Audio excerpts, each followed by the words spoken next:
Welcome to the first episode of the Pod of Greed. This is Alec. Yeah, and Paul. This is our sort of pilot first episode of our sort of podcast thing, the Pod of Greed. We even have a pod here. So. Yes. So we decided that we would talk Yu-Gi-Oh! And card game things. This is just going to sort of be us just going. Card game news. It might branch into even further topics. Yeah, that sort of thing. So I wanted to talk about, I think, probably there's two big topics. One's a Magic one, one's a Yu-Gi-Oh! One. So I guess I'll start with the Yu-Gi-Oh! One. Sure, yeah. I mean, we're a Yu-Gi-Oh! Channel. Why not? Okay, so first topic is you heard about the Tyler the Great Warrior stuff? Yeah. Yeah, okay. So it's sold, right? That's over. Yes, world's rarest Yu-Gi-Oh! Card sells for over $300K at auction. So, it isn't. Boy, what could I do with $300K? It isn't every day one of the world's rarest trading cards goes on sale, but Yu-Gi-Oh! Broke the mold at the start of April. Tyler the Great Warrior card went on sale about a week ago, and its sale has ended with a whopping 300,000 plus USD price tag. So this was being bidded on eBay. Not gonna lie, I wasn't like following it, super closely. I saw that Simone made a video about it. He went out and actually, I guess, interviewed Tyler. Yeah. I remember when that video came out. Got the card. Any thoughts on this? I mean, like, I'm not gonna lie. I feel like I don't really.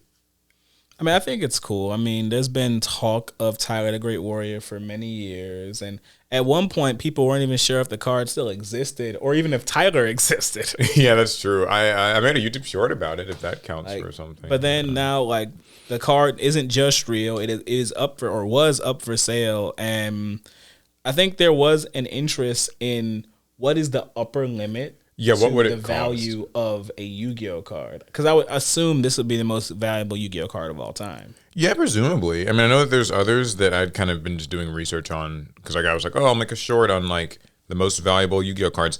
This is cool. So there was some drama midway through, I believe, where like either bots or like scammers or something like managed to artificially like hike the price up to like $1.4 million somewhere in the middle of it.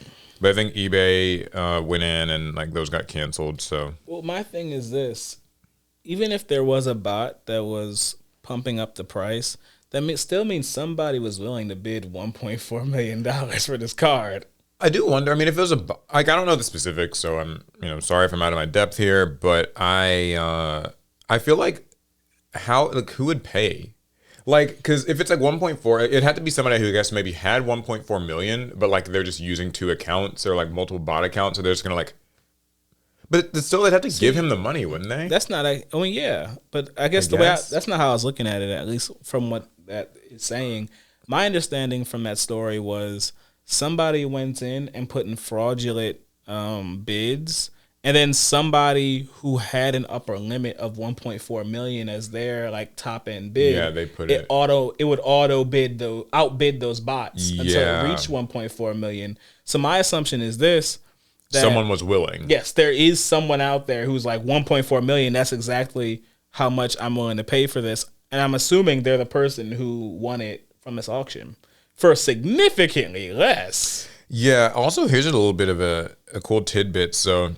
Of course, this is not the highest selling TCG sale at auction. That honor goes to a baseball card. Back in 2022, an anonymous bidder shelled out $12.6 million for a 1952 Mickey Mantle Topps card, if you can believe it. Mickey Mantle was a bad man. So, $12 million, though. Yeah, that's crazy. It's interesting, I guess, like just that these cards are now, like the collector thing, I know like 2020 kind of set it off, where now people are just willing to pay a lot for cards. I think it modernizes the TCG collecting hobby and industry. But here's a question. Okay. Do you think any card printed in the last 5 years will ever sell for $1 million? No. Yeah, I don't. I know. I've always felt like the only way that a card can like really be worth like anything in the like really even like 5 digits is if it's like, it's got to have like that really old nostalgic appeal. There's got to be some history. It's usually like decades old, at least like 15 years old. Like let's say it is Okay, now. maybe actually 10,000. I don't know, stuff like Let's that. say it's 2050. So what is that? A little bit more than 20 something Like years. 25 years from now. It's 2050 now. Do you think any cards from Cyberstorm Access will be worth, let's say, $100,000? No, you wish. Okay. What about the set before this one? What was that? Photon Hyper? No. I mean, the only thing that I feel might have a chance at it is if they like do another, like maybe like the Platinum Blue Eyes, although those aren't like actually cards, but like stuff like that could maybe. So is it so I guess what I'm getting at is I feel that the most valuable cards that'll ever exist have already been printed. Yeah. And that's it. I don't think there will be any more $100,000, much less $1 million cards being printed.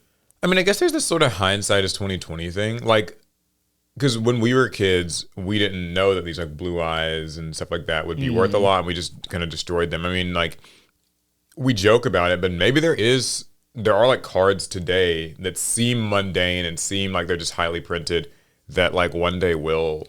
I mean, I feel like in this world of capitalism and making money, I feel like once something makes a huge sum of money, like the whole crypto boom and stuff, the cat is out the bag, and that'll never happen again. Right. Yeah, that's true. That's true. I think like once people know. Because that's true. Like, because nowadays, if something expensive comes out, like I remember with 10,000 Dragons, for instance, people were like grading it already. But really the appeal of a graded card is kind of that it is an old preserved card. So like there aren't many PSA 10 Blue Eyes or even 9.5. Like talking about LOB Blue Eyes or something like that, or Dark Duel Stories. But if you know right out the jump that like could potentially be worth a lot, then that in and of itself, like if a lot of people know it, then it isn't worth a lot. And what's something that's really interesting is the idea of scarcity in TCGs. These like classic Blue Eyes, these classic Charizards, these weren't cards printed to be scarce. Yeah, they were the types of cards we're talking about right now, these Starlight Rares, these chase cards. It's artificial scarcity. Yeah, it's artificial. I don't know. I will say, speaking of the grading thing, the Tyler the Great Warrior actually got graded as well, I think by PSA, and they gave it a 7. Any thoughts on this? I know people were kind of... It depends on the type of scale that they use, because for some people, they would say, hey, this has to be a 10. It's the only one of its kind.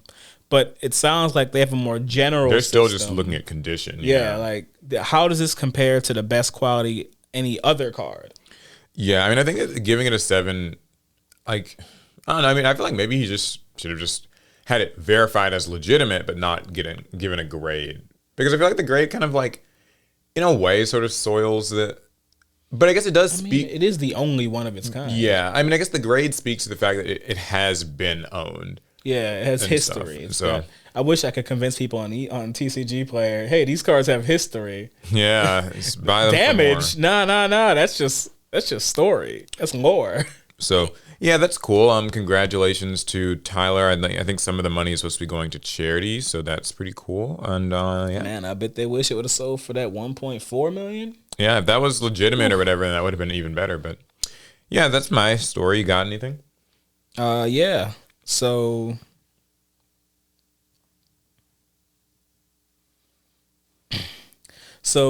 Disney Lorcana or Lorcana? Yeah. That Lorcana, it has released its rule set. Okay. And you'll be not very surprised that the game is very similar to Magic and Pokemon. Yeah, I mean, shocker. I remember they said sometime last year, they were like, we want this to be a very accessible game, like a family accessible game. Mm-hmm.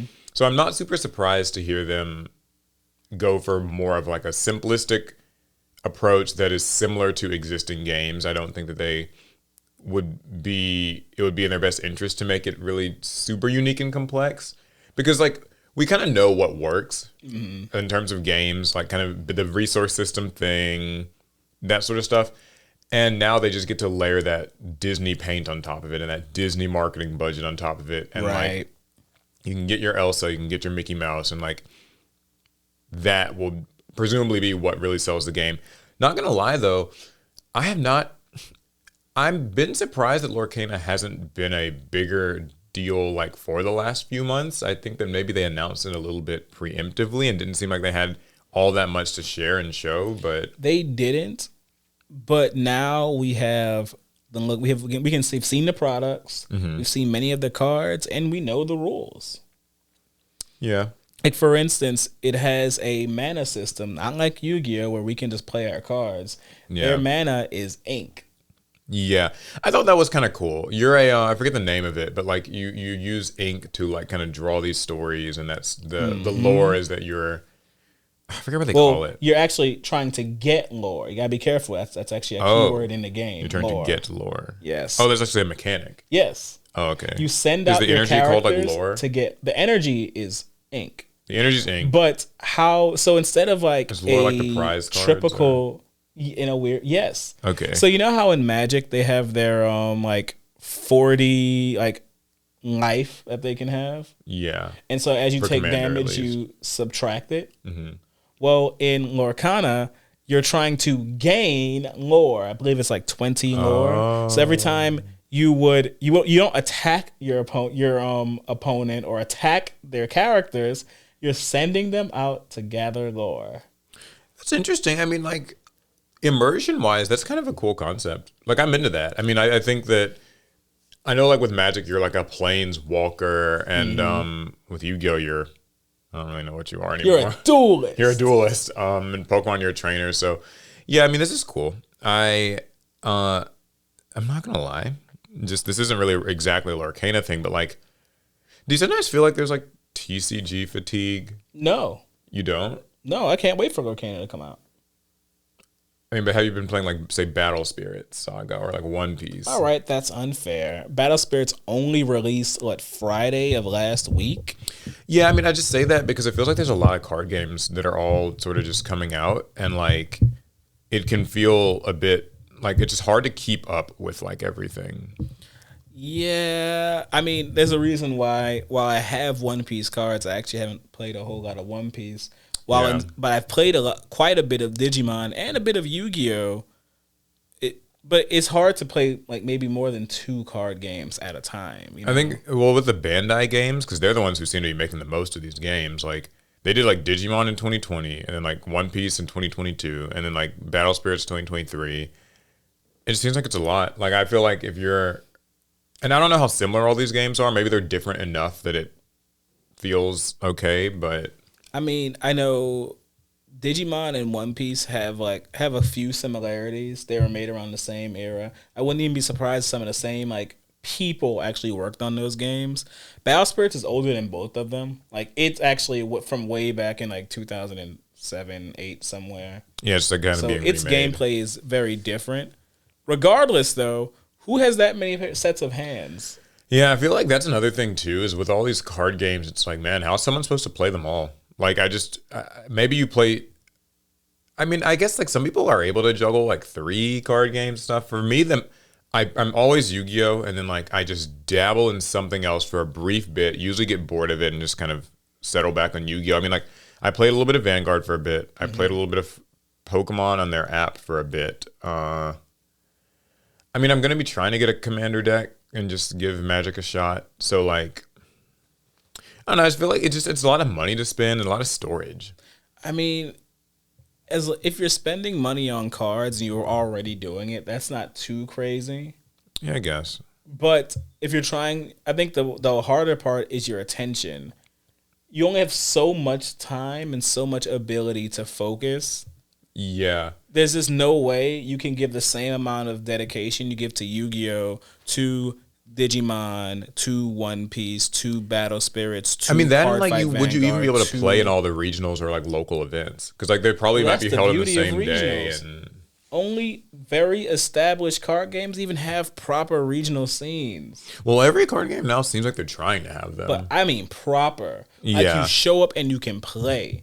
Yeah. You know how long I've been trying to get into a Digimon regional? Yeah, that's too true. long. Yeah, they have the whole the pre-registration. You have to pre-register months out. The vast majority of them are online, so you have to compete against practically the entire world to get in. Yeah. And it's just not a great system. The same can be said for many card games right now. Online and web-based regionals, they suck. Yeah, like the remote stuff. They just suck. Well, anyways, I mean, Compared Lorcana's... to Yu-Gi-Oh, I mean... Yeah, Yu-Gi-Oh's got a system. Like Yu-Gi-Oh, Magic, stuff like that. Like and Pokemon, like they've got a system. Mm-hmm. I used to love the days of just showing up to Yu-Gi-Oh regionals or even a YCS. You can just walk in. You just sign up and you can play.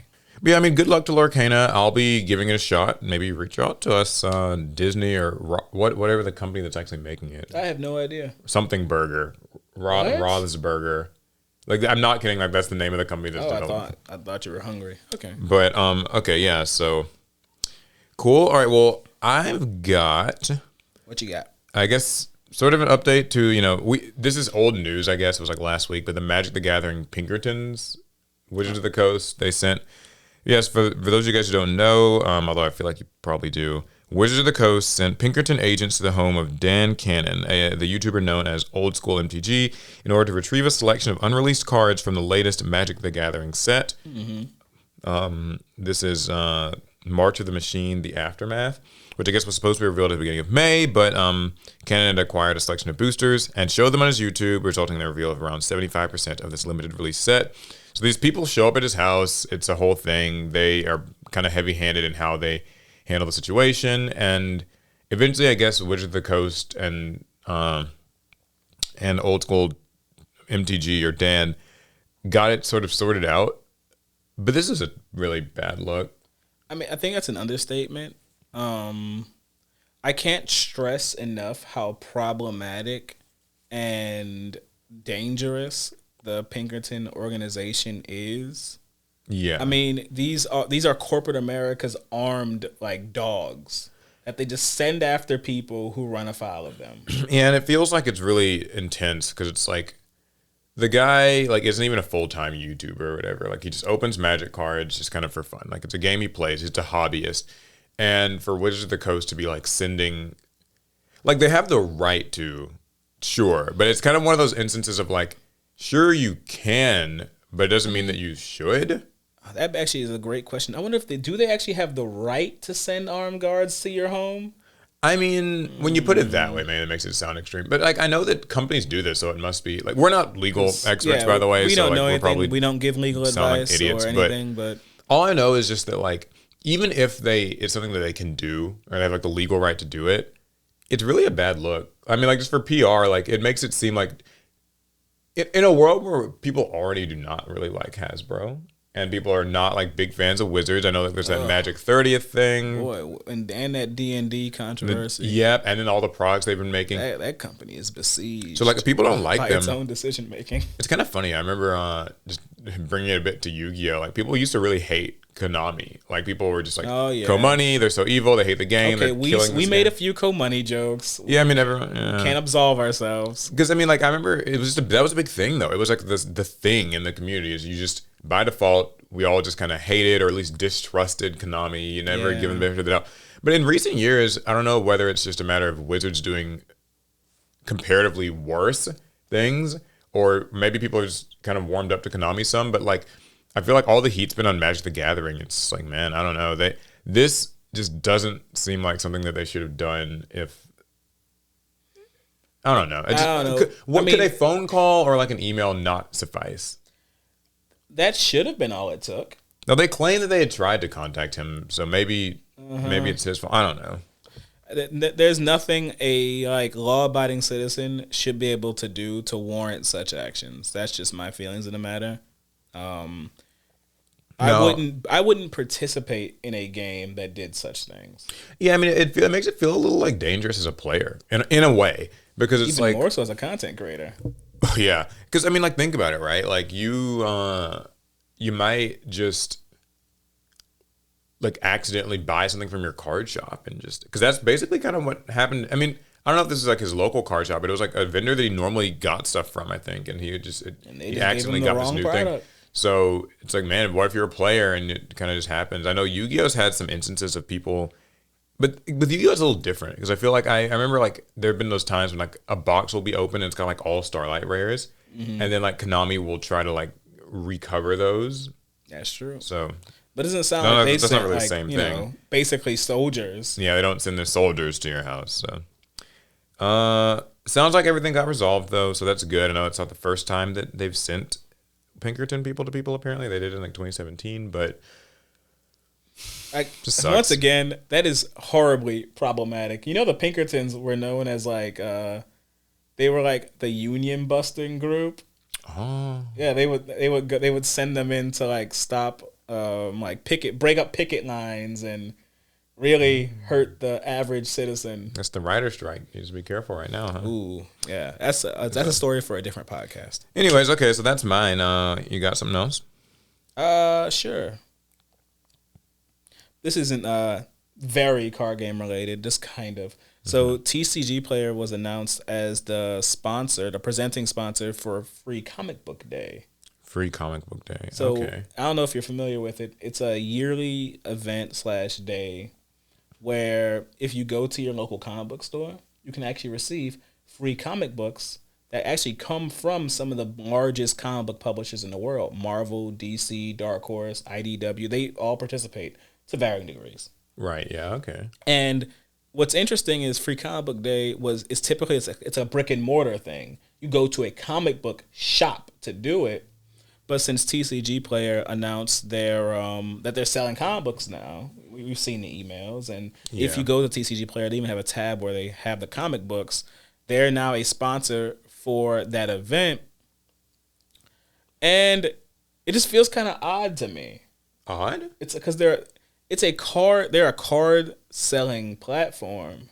Well, I think that what they're trying to do is just expand into kind of like all collectibles, I'm assuming. It would make sense. I mean, like TCGplayer, I think at the very start was like literally just Magic, I believe. Don't quote me on that.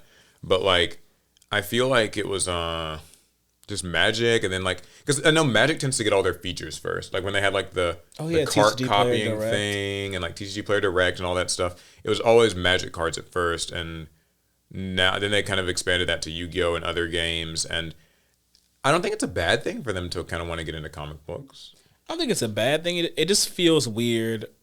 It feels like an expansion on their brand that I wasn't 100% sure they needed. I have a question, because I don't really do comic books much, but I know you and Alex do. What's the, like, is there kind of a just universal way of getting physical comic books like in 2023? Like how do you comic book stores?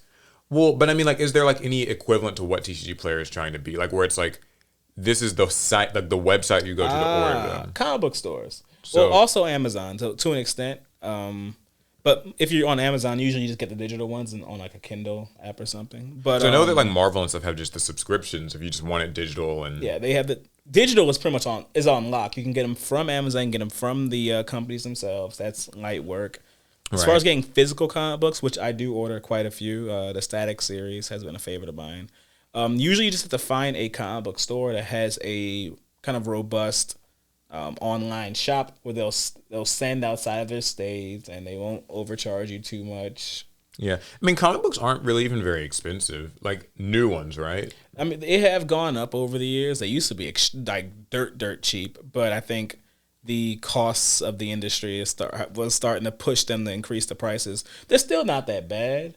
Yeah. But if you want to read, like, say you want to read everything Marvel comes out with, you're going to pay a pretty penny. I feel like in that case, you'd just be better served with their subscription. At that point, yeah, you might be. Because if you're not trying to physically collect. With subscriptions, oftentimes they're a few months behind the current print run.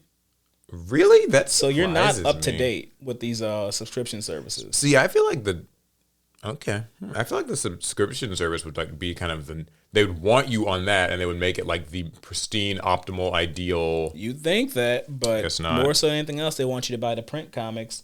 I mean, that's a tradition, so I get that. Mm-hmm. It can be a bit of a hassle. But TCGplayer is into it now, though their thing is more about selling, like you said, collectibles. Yeah. I've been on the platform a couple times, and the very first time I looked, it was soon after they announced they were doing it. There was like nothing on there. Yeah. And people were selling like extremely. This was like a few months. This was like maybe last year? Yeah, it was sometime last year.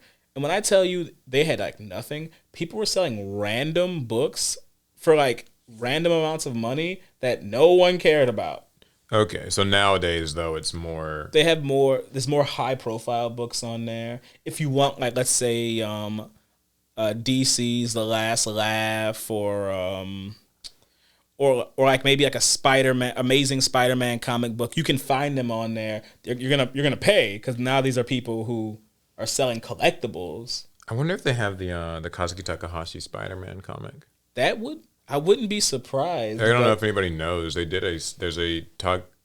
you can explain. You probably Kazuki Takahashi was able to write and draw a Spider-Man comic book. It's a one shot. It's essentially Spider-Man getting involved with a card game playing villain is very similar to maybe a mix of like Kaiba and Doc Ock. I'd say Kaiba and Doc Ock. Okay. Well, yeah, I mean, that's cool. As somebody who doesn't really collect much in the way of comics myself, I can't say that it means much to me personally, but I guess them expanding doesn't hurt, right? It might be a reason to start. Yeah, that's also true. You know, when you're making a TCG player card next, just tab over to the comic book section and just add one. So here's something interesting. World's biggest Pokemon TCG shop bans adults from buying latest cards in order to combat resellers. Wait, world's biggest? Who is this? No, okay, so here's the story. A Japanese Pokemon card seller, self-proclaimed as the biggest dedicated Pokemon TCG store in the world, yeah, I don't know what that means, has banned adults from buying the latest releases for the trading card game. Hararuya 2 announced on April 30th that booster packs for the latest Pokemon trading card game sets Clayburst and Snow Hazard would only be sold to children attending junior high school or younger. Wow. So not even high school students can get in? Yeah, in a reversal of usual age checks. The shop in Tokyo's popular Akihabara neighborhood said it would check ID to confirm that customers were young enough to buy the packs displayed in a dedicated section. Parents and guardians will similarly be barred from buying them on behalf of kids. The boosters in the section will also be limited to 10 packs per person per day. Once they sell out for the day, the remaining packs would be offered to general customers. So what are you going to do when that one 12-year-old walks in and wants to buy 4 cases? Are you going to sell them? Are you going to sell it to them? I mean, they don't. Well, they're still limited to 10. Oh, okay. Yeah, so you have to be in junior high or younger, but then also you can only buy 10 packs. So would it be weird if I said that I don't think this is that bad? I mean, that in what way? Well, because I know people, when you get the headlines they ban adults from buying the latest cards, that's salacious, right? Yeah. They're not actually banned from buying them. It's just that they have to let the kids get to the cards first. And I think and I don't think that that's a bad thing because these card games are supposed to be for kids and younger people. I know Whoa. I know. Okay. Slow down there. Because I'm 30. But or I guess what I'm really saying is primarily stuff like Pokemon especially, it sucks when kids can't get them because the adults, ransacked the Target or the Walmart and that's a skill issue. Get good. Get faster legs. Yeah. I mean, you remember in 2020 when this was a thing, you'd see the videos of just the empty Target stores and the men who are running through the door and grabbing them all and the little kids couldn't get their Pokemon cards. So I was mostly joking. This is actually an opinion I've held for quite a long time. Is I really think, and especially in a card gaming space, adults actually need to step back and let kids and invite kids to enjoy and play these card games the same way we did at one point. I think card games right now are ruled by adults. Yes. We buy all the product as fast as we can. We dictate how they play because we're running the tournaments and we're oftentimes the judges and everything else. And also, we don't let them just freely experience the game. There's no schoolyard Yu-Gi-Oh! That's not just because kids aren't playing Yu-Gi-Oh! But because now, if a kid wants to play Yu-Gi-Oh!, there's some adult telling them how to do it, what is legal. We didn't have that. We were all winging it. And for some reason, we loved it. I feel, yeah. I mean, I think, because, I know, like I said, I think this headline makes it sound like they're, banning adults from buying it. It's really crazy. No, I mean, I just think that, if kids want to get their hands on the new Pokemon cards, they should be able to, get them. Mm-hmm. And then, once the kids have had the opportunity, then everyone else can. And that way you don't have the person who runs in and wants to buy, cases of the new set and like turn around and sell them on eBay, because we know that does happen, at least especially with the Pokemon cards. Yeah. And like we've had that sort of problem at like local card shops where people just run in and just buy up all the new set, and maybe the shop owner doesn't really like see it as a problem because it's like whatever, someone's just buying the card, so I'm not gonna my complain. sales are good. That's all they care about. But yeah, then like if a kid shows up later, like I mean, I'm sorry, but like how shitty is that if like this product releases like on Tuesday or something, and like it released on Tuesday and the card shop opens at noon, and like someone, the crazy addicts who are like 40 years old or something, and they like run in and buy like cases and cases. I appreciate and cases. You making them older than me. So I had to do it on purpose. They run in and they buy all their cases and pull their starlight, like we're saying in a Yu-Gi-Oh example, like they pull out their starlights and they sell everything, all that stuff, and they're building their decks, and then school gets out at 3 p.m. Do you know what I mean? They don't have a chance. Like then the kid's like, oh, okay, school's over, and now like mom can take me to the card shop and I can buy a few packs. Oh yeah, sorry, they're all gone. So we've also had that going in our local Digimon card game scene. Mm-hmm. Now, for the most part, all Digimon players are adults. I don't think we've ever really seen a kid at one of our tournaments. But something that pretty much happens consistently is every time new product releases, day one, we buy it all out. The adults compete against each other to buy out all the product. So if there was a kid who wanted to come in the next day or the next week or even the next month, because we don't get product restocked that fast or at all, they're out of luck. Yeah, so well. And as an anecdote, a buddy of mine saw that Target had the cards early, and then he bought literally every card they had. See, it's like you gotta chill. And to be honest, it's good that a card shop is doing this, but sometimes I think that places like Target and Walmart, I mean, during the pandemic they were doing this, but like the issue with those stores is like oftentimes the people working there don't know or care. Like they don't know what these cards are. They don't know when something's new, and they'll just let people buy up whatever. But really, I remember when they were like doing the whole like limited amount of card game products, at least at our like local Target, because that made it kind of difficult to do like Larry in the Hole for a while during the pandemic, was just because like you literally like could not buy more than like $10 or $15 worth. Because you see what spurred them to do that. That a riot is what it takes for that type of a change in policy. Yeah, stuff's got to get crazy. But I will just say, I think that this is something that maybe more card shops should implement to some degree.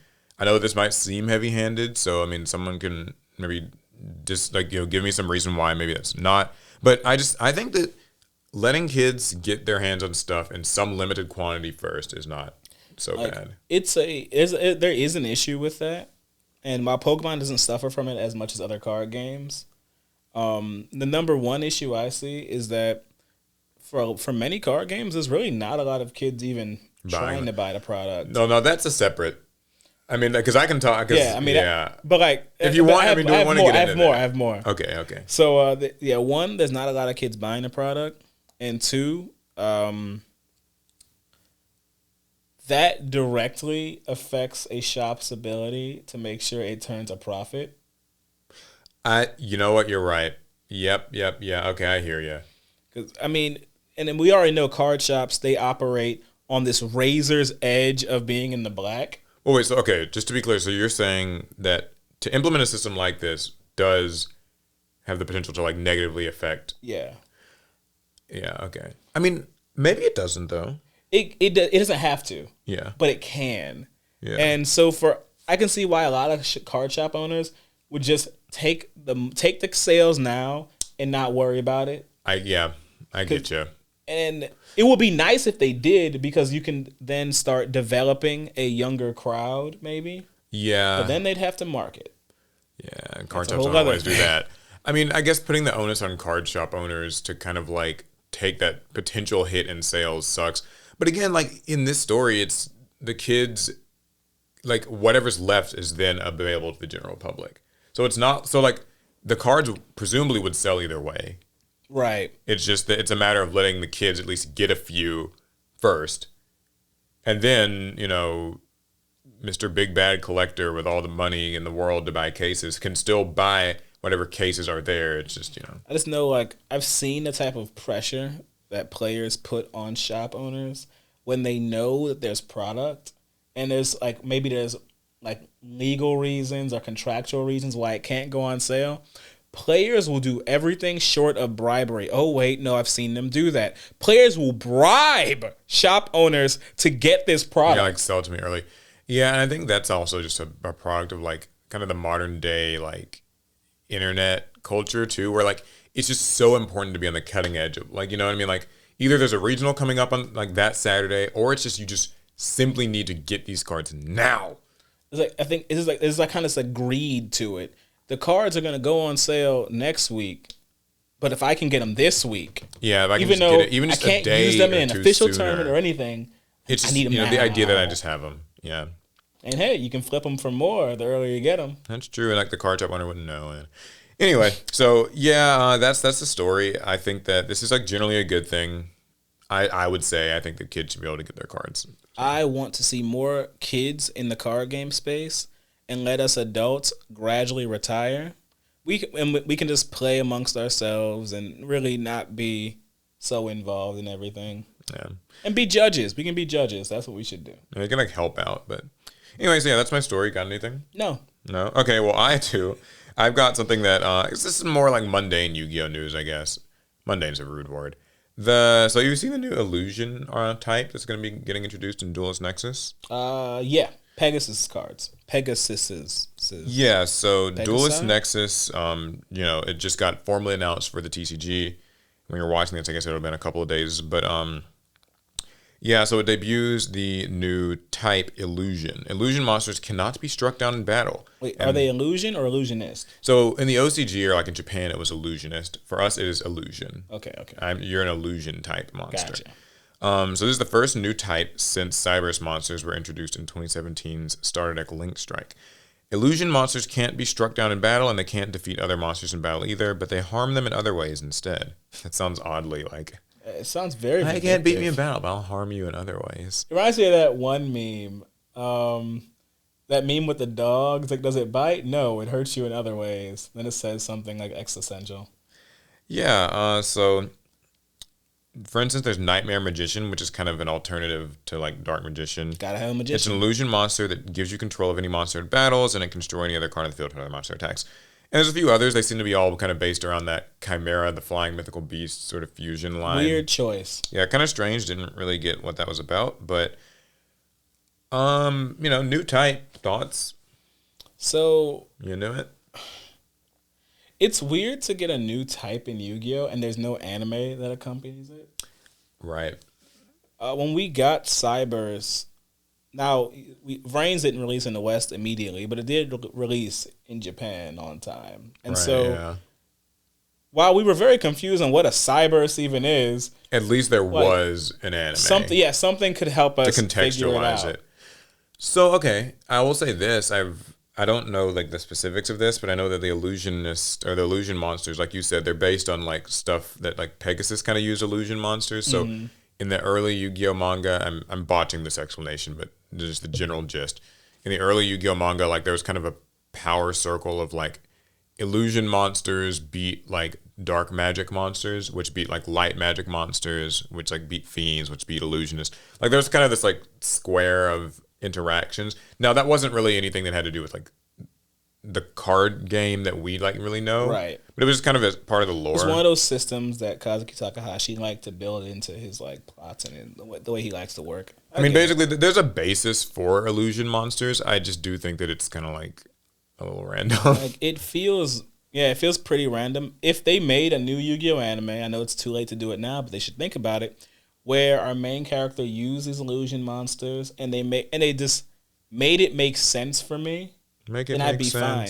But right now, I don't understand why Gazelle, King of the Mystical Beasts, is an illusion monster. I think there's two things that could be really cool. Either you make a new anime, which would be the obvious thing, or even like reboot.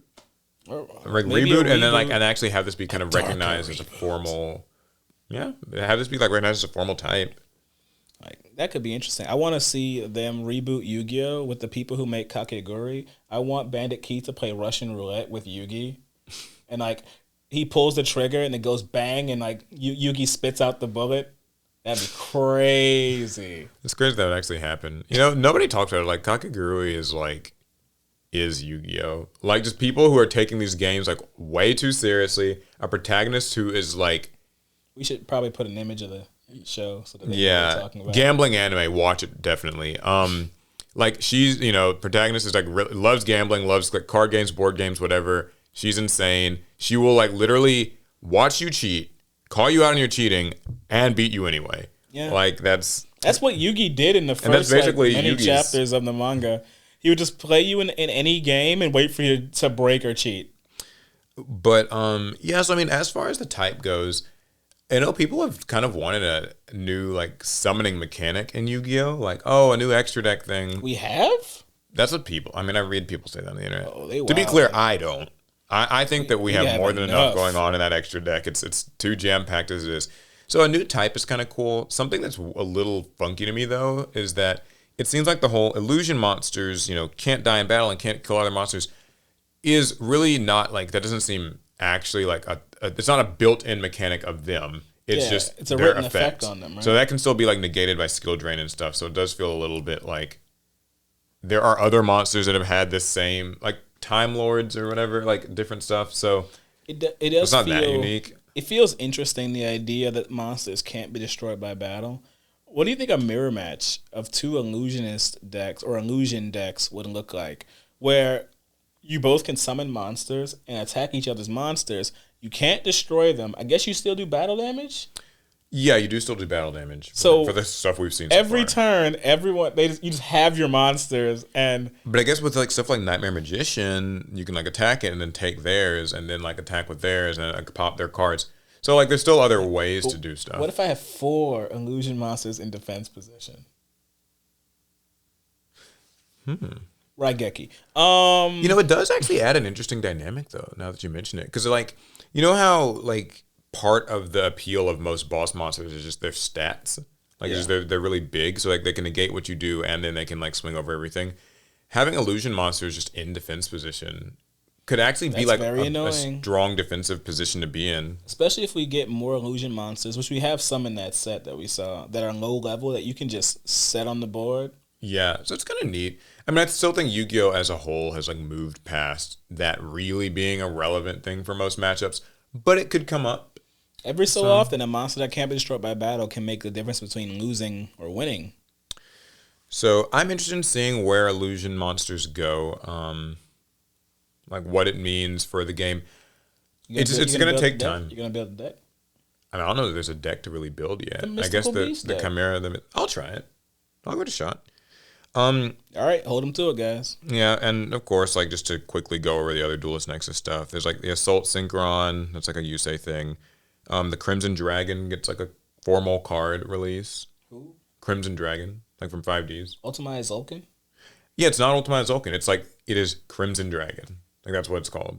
Okay. I don't remember its effect. I didn't get far enough in 5Ds to really understand that. Infernoble Knight, Emperor Charles gets that Link 1 monster. That'll be cool. Rex Raptor is getting some stuff, like the Rex Raptor kind of cards, along with Evil Saurs and, like, a new Greenosaurus. I really hope that future dinosaur support just doesn't, like, work with the Ultimate Conductor Tyranno stuff. I will say it kind of gets boring when, like, stuff just ends up being, like, Tyranno and, like, Babysaurus and just one dino deck for the entire type. Yeah. If you don't work with their whole thing of destroying their own cards and then you don't work at all. Yeah. So that's Duelist Nexus. I'm pretty excited for it. I like the card, like, or the pack image. It looks really cool. I haven't even seen it. Yeah. So this is a quick one. The new Pokemon trading card game app is finally launching this June. I don't play a lot of it, but I did play the old Pokemon TCG, like, I don't know what it was called, just whatever the official way to play it. TCG Online app or something. I don't know. But yeah, so I used to play that a little bit, like, back in 2020 or so. It was a good app, I remember. It was cool. It worked pretty well. So now there's, like, a new way to do it. I guess this is meant to be the replacement. It's going to be launching on June 8th, alongside some upcoming Scarlet and Violet sets, Paldea Evolved. And players will be able to buy and play with digital cards from the set through the Pokemon TCG Live app. Will they still have the whole, like, the code you got in the booster pack? I don't know if they're still doing that. Because that was a really popular thing, but it might have been unnecessary. I don't know. Yeah, so that was kind of cool. I mean, like, again, I don't know if I'll really be trying this out, but I guess it kind of brings some parity with, like, Magic Arena, and you could argue maybe Yu-Gi-Oh! Master Duel. You know why I like it? Because I like it because there's this, like, lack of actual physical Pokemon TCG players, just in general. Yeah. Lots of collectors, not a lot of players. But this is an app to play the game. Jeez, Well, anyway, it's a cool app. Hopefully more people can play some Pokemon TCG. I know everybody just likes to collect it, but it would be cool to see more people actually be able to play it. I'll play it, that's for sure. I'll always give it a shot. I think it's funny, Pokemon cards for me, like the best that they've really gotten is it's fun to have your few favorite Pokemon or trainers and like use them as like tokens in Yu-Gi-Oh! Or something, or like field centers. Just so Yu-Gi-Oh! Centric. Yeah. The world revolves around Yu-Gi-Oh! I don't know that people play a lot of the Pokemon TCGs. I haven't seen it. Yeah. I mean, we have a scene in our card shop. Yeah. It's funny. I think that the local card shop scene does a better job, I'd say, than Konami with like engaging the kids. Like they have the whole, I don't know what it's called, like the Pokemon League. Like you collect it's like a league, and you collect badges for like trading with people and put little playing. Stickers on a board. I saw. So I don't know. That feels at least a little more engaging. Konami could take notes from that. Nothing else. Yeah, we need to put stickers on a board for every time you don't rage quit. Yeah, people won't do well. Well, anyways, that's pretty much all that I've got. Let's see. We forget any other card game stuff or game. I don't have anything off the top, but next time I'll be sure to bring more stories. This was a kind of last minute thing for me. Yeah. Well, here's the thing I want to hear from you. Mm-hmm. You've been playing Honkai Star Rail. Yes. Now that's not a TCG. Not a TCG. That's a mobile game. How's that been? Oh, it's been a lot of fun. I really enjoy playing Honkai. I recently got into Genshin only a month ago, after having dogged that game out many, many times. But then I started playing it, and I was like, "Oh yeah, this is kind of fun. Oh yeah, I'm having a great time." Then I found out that this Honkai game was releasing, and I remember I played a previous Honkai game many years ago. It was a mobile game too, and so I was like, "I'll give it a shot." I didn't think I was going to drop Genshin for Honkai Star Rail, but then I quickly noticed I've been playing so much Star Rail that I have it on my PC, my phone, and on my tablet. So I'm pretty locked in right now. You're in. Is your thing. These games have such a higher value, like higher quality, more work has been done in these mobile games than pretty much any others that I've played. Mm-hmm. They have replayability. They have strong replayability. The graphical assets, the sound assets. It sounds good. It looks good, and it's on every platform that I could care to play it. Now I know Honkai is supposed to be on consoles too, like PlayStation, but I think those got delayed. Sorry for you guys, but not a problem for me. Yeah. And I've been playing a lot of Master Duel, of course. The new ban list was released a couple days ago. Paul's going to Diamond 1. Doubt it. I bashed my head against Diamond last season in tier elements. I was playing, or TR elements is the proper way to say it. I was playing Exorcisters. It was fun, but I just got like a little sick of the matchup. It's just not pleasant. The ban list kind of hit tier elements a little bit, but like not really enough. So I might be holding off for another season. I'm waiting for Master Duel to be in a place where I can play my Neos and Stardust decks. Yeah. What really sucks is that Master Duel's like casual mode is usually just empty. Like it takes forever to queue. And like usually people on there are just trolling because they'll be playing either tier elements themselves or like, what is the really annoying Numeron Wall or whatever? Ugh. Like they'll just be playing stuff like that. It's like then for no rewards. So, yeah, and it's like for no reward either. It's silly. But yeah, well that's I guess it. Yeah, I think that's it for our I guess prototype episode. Yeah, episode 0. Yeah, like episode 0, whatever. The Pod of Greed. This is season 0. Yeah, let us know, of course, what we can improve and all that stuff. Sorry in advance if like audio or camera or something is like super duper bad. At one point, I might have stepped on our podcaster thing, so maybe something went wrong there. We'll find out. And yeah, we're experimenting. We're not podcasters. We'll have to get better at this. Yeah, and, you know, if you have any ideas like how we can use our pots, of which we have many. Yeah, we've got a little collection of them. Shoot us, son. Let us know. Yeah, I mean, don't actually shoot us, but shoot us a comment.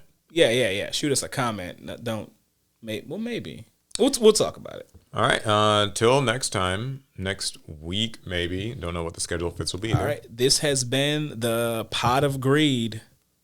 Sweet. Pass turn. Cool. We did it. Do I hit this? Yeah.